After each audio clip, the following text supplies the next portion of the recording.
పొత్తూరు నుండి గుండ్లపల్లి వరకు, బెజ్జంకి నుండి బేగంపేట వరకు డబుల్ రోడ్డు నిర్మాణం పూర్తి చేయాలని ఈ నెల 12న ఉదయం 10 గంటలకు చలో బైక్ ర్యాలీని బీఆర్ఎస్ పార్టీ మాజీ ప్రజాప్రతినిధులు, నాయకులు, వివిధ అనుబంధ సంఘాల ప్రతినిధులు, యువకులు, బీఆర్ఎస్ పార్టీ కుటుంబ సభ్యులు హాజరై విజయవంతం చేయాలని మానకొండూరు మాజీ శాసనసభ్యులు డాక్టర్ రసమహి బాలకిషన్ పిలుపునిచ్చారు.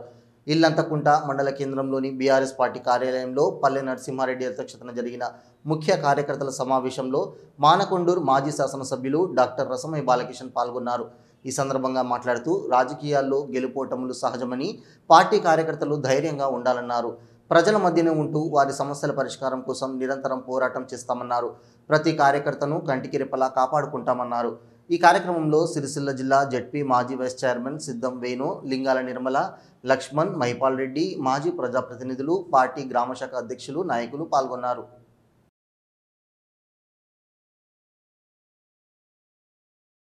గన్నవరం రోడ్డు పరిస్థితి ఎట్లా అంటే ఆ రోజు చాలా బురద రాజకీయాలు చేసారు.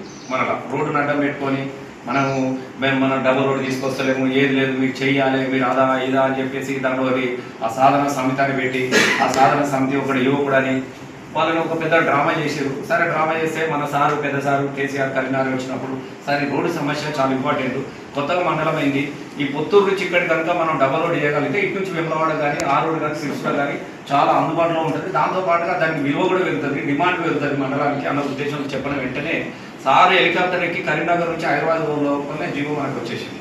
జీవో అంటే కాగితం శాంక్షన్ కాదు, వితౌట్ డబ్బులు అడ్మినిస్ట్రేషన్ ఫైనాన్స్ క్లియర్ అయిపోయి మనకు రోడ్డు శాంక్షన్ అయింది. ఆ రోడ్డును మనం స్టార్ట్ చేసినాం. ఇలా మనం శాంక్షన్ చేసిన రోడ్డు కూడా కొండపూర్ దాకా వచ్చినది. మీరు అటు పోతే మీకు కనబడుతుంది, గుండపల్లి కొండపూర్ దాకా కూడా మనం శాంక్షన్ అయిన డబుల్ రోడ్ వచ్చింది. అలా కంప్లీట్ అయింది. మీదది కంప్లీట్ చేయడానికి కోసము సుమారుగా ఇప్పుడు 18 నెలలు అవుతుంది.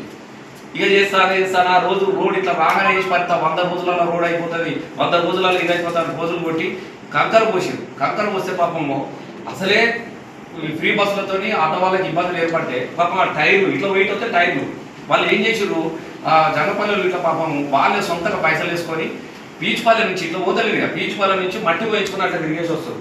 గన్నేరు వరకు ఇట్లా పోతుంది సపరేట్గా. ఇన్ని ప్రాబ్లమ్స్ అవుతున్నాయి కదా.